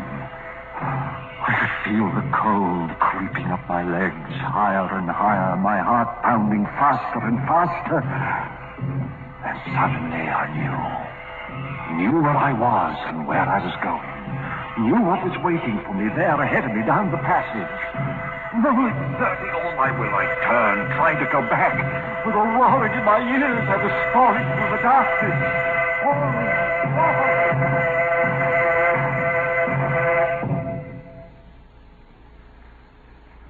When I opened my eyes, I was in that cold, white room again, clutching the blankets with trembling hands. How do you feel now, Mr. Clay? You cried out, sir, as if... Oh, a dream. The most awful, horrible nightmare I ever had. A dream? The doctor will be very interested. Would you care to tell me all about it? Oh, I don't even want to think about it. It was about your former life? Former life? Oh, I'm sorry. I shouldn't have said that. I meant... Here, where are you going? To get my clothes, to get out of here. I won't stay here. But you can't go. You can't, Martin. Help me. Please, let go. Let go. Don't you realize that if I do stay here, if I dream that dream again... Listen. I was in a passageway. An endless, eternal passageway like a corridor of doom. It stretched on and on to infinity with doors, closed doors on either side. And on each one of the doors in alphabetical order there was a name. The name of all those who had died since the beginning of time. I was walking down that corridor on my bare feet and... Why are you looking at me that way? You mustn't talk about that. You mustn't, do you hear? But you asked me. You didn't dream that dream. You couldn't have. And you've got to get it out of your mind. We'll help you. We'll give you a massage. That should make you relax. The alcohol, Martin, right over there. A massage? You think that'll help? If it doesn't, we'll call Dr. Stone. Try something else. Martin. I see. Now what? What are you staring at? Your feet. On the soles. Dust. Thick, gray dust. Dust. Like the dust in the passage. The corridor of doom. And that means... It wasn't a dream. It means... I was really there.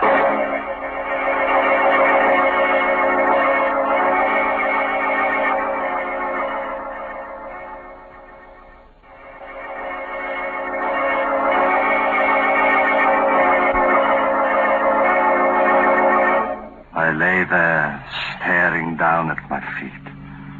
No, it had not been a dream. For there, on my feet, was the thick, heavy dust from the corridor of doom. I had been there, walking down its awful silence, not in my mind, but in the flesh. My heart clenched like an icy fist, but I threw the blankets aside, started to get up. Mr. Clay, what are you doing? Where are you going? Let me go. But you can't get up. You can't leave. No, let me go. Martin, quick, help me. Please, Mr. Clay. For heaven's sake, let me go. Don't you realize what this means? If it wasn't a dream, and if I stay here, go down to that horrible place We've got to again... make him quiet down. Some more of that medicine, Martin. Another 10 cc. Right. Oh, no more of that. It's here, Mr. Clay. You must take it. You must. It will make you sleep. Sleep so soundly that you won't be able to go down there again. No, but... All right. Give it to me. You stay here, Martin. I'll go get Dr. Stone and tell him. Better, Mr. Clay? I don't know. Color. Dark red. Taste. It's like... Yes, I know. And it makes me sleepy. My eyes get heavy and... Have you been here for a long time, Martin? No, not long. What is it like outside of this room? It's strange. Like no place else. And the other patients, what are they like? They're strange, too. Listen, Martin. I'm a rich man. You're the only friend I've got here. You've got to help me. Whether you're rich or poor doesn't matter. As for helping you, that's what I'm here for. You've got to stay here. Watch me. Every minute. My heart. I don't think it'll stand much.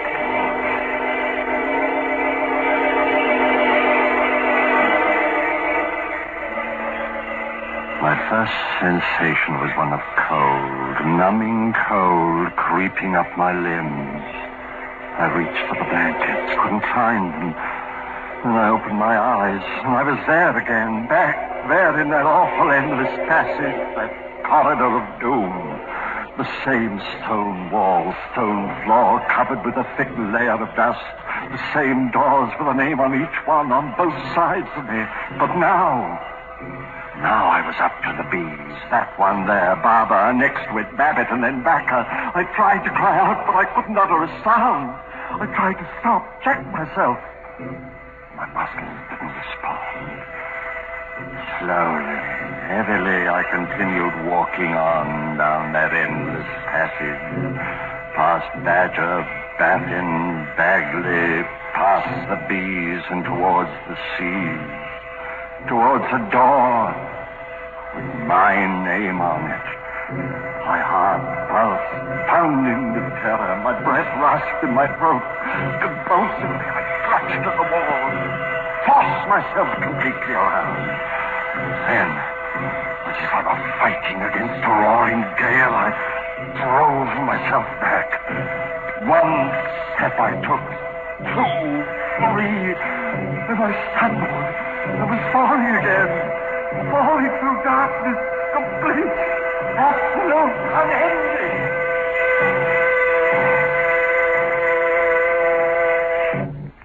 Even before I opened my eyes, I knew where I was. Back in my room, the sheets crumpled in my sweating hands. I lay there for a moment. I knew that this was my last chance. Slipped out of bed, tiptoed to the door of the room, opened it a crack, and peered out a hospital corridor. And sitting at a desk halfway down it, the nurse. Could I slip past her? Then on a table next to the door, I saw the telephone. A telephone! Now I could get help. Reach someone who would save me, take me out of this place. Picking it up quietly, I dialed my daughter's number, Alec Bartlett's wife.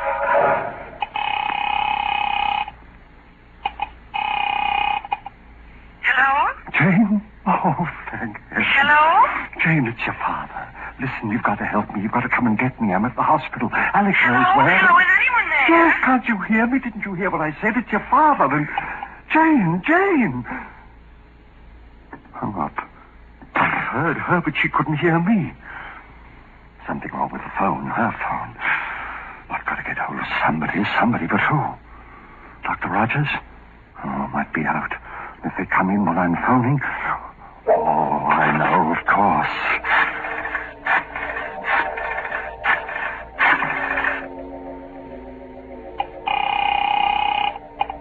Police headquarters, Ryan speaking. Hello, police. This is John Clay of Riverside Road. I'm at the hospital. I don't know where. Hello?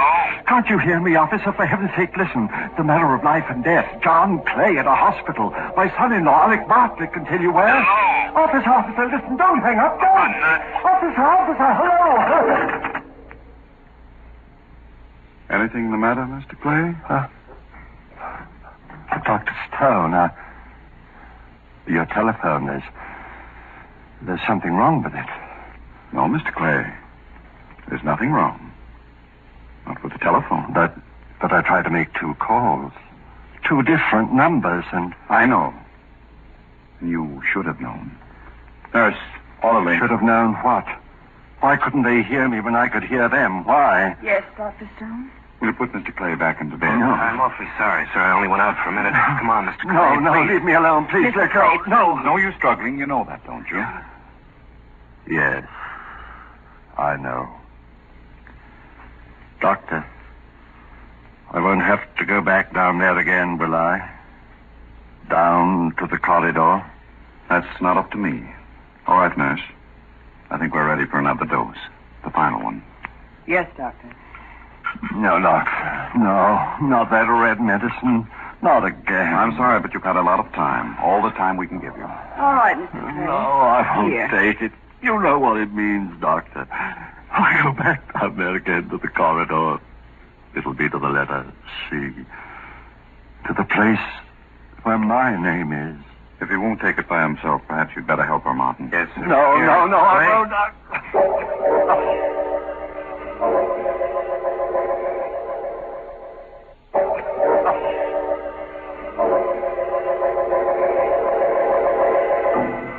Again, I knew where I was before I opened my eyes. I could feel the dust under my bare feet, and through the dust, the biting chill of the cold stones.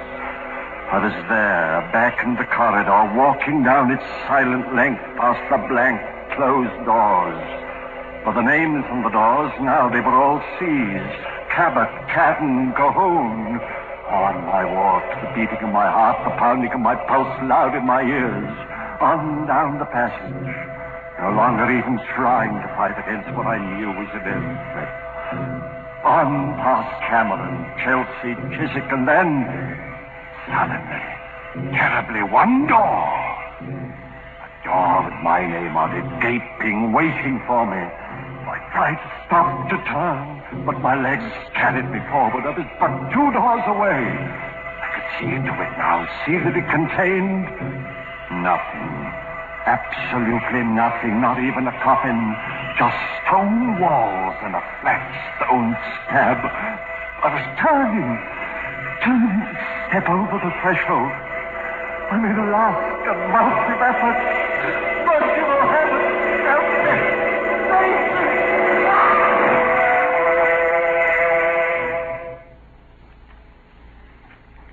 All right, Martin. Pick him up. Yes, sir. Is it all over? Hello, Bartlett. In at the death, eh? I'll see if there's any pulse, of course, but I should think it is all over. It is Stone, but not the way you think. What? Clay! He's not. No thanks to you. All right, get him up, both of you. Here, Mr. Clay, let me help It's you. all right, Martin. I'll be fine from now on. But how? Don't look so surprised, Alec. Mr. Martin is a detective. I hired him some time ago. You see, I had a feeling that something was wrong when that railing broke accidentally, and I took that bad fall. So I decided I should investigate. You can't prove it. You can't prove anything. The first results of Martin's investigation showed me what bad financial shape you were in.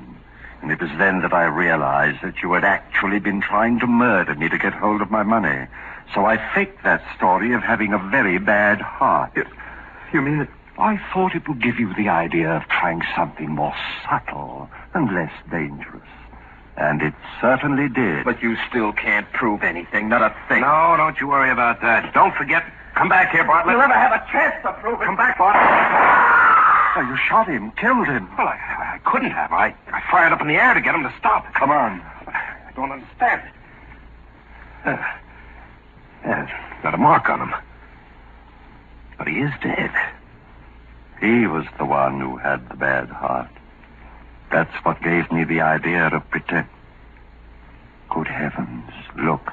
At what? This hallway was supposed to be the corridor of doom. When I reached the door with my name on it, I was supposed to die. Look. Look at the name on that door there. The one right next to him. Bartlett. His name. So what? Nothing, Martin. Nothing at all.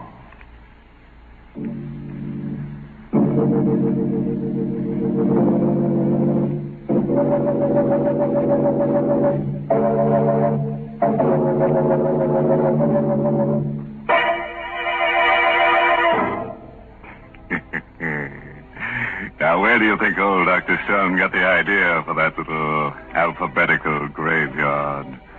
That's right, for me. Huh? You don't believe me? Then come on home with me tonight, and I'll show you the one in the cellar of my house. What's more, I'll show you a door and a neat stone slab with your name on it.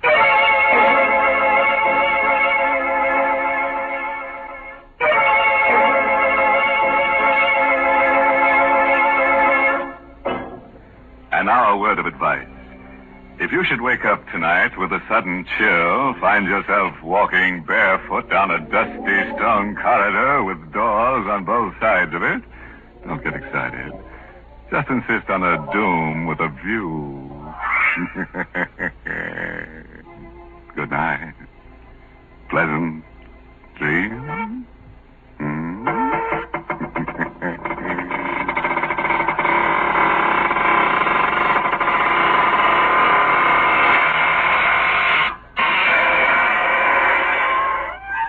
Don't forget to tune in next Tuesday night for another Inner Sanctum Mystery.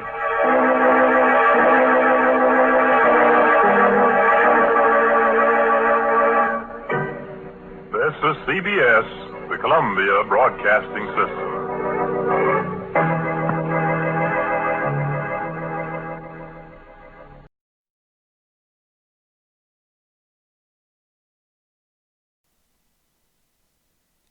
You've been listening to a special Halloween edition of the Simpler Times radio show. Thanks for tuning in to our Night of Fright presentation. Don't forget that the Simpler Times radio show, hosted by me, Will Rogers, airs every Sunday night at 8 p.m. and each week features new comedy, variety, sci-fi, and adventure episodes from popular radio shows from the 30s, 40s, and 50s. So please tune in. Simpler Times Radio, where we never met a listener we didn't like.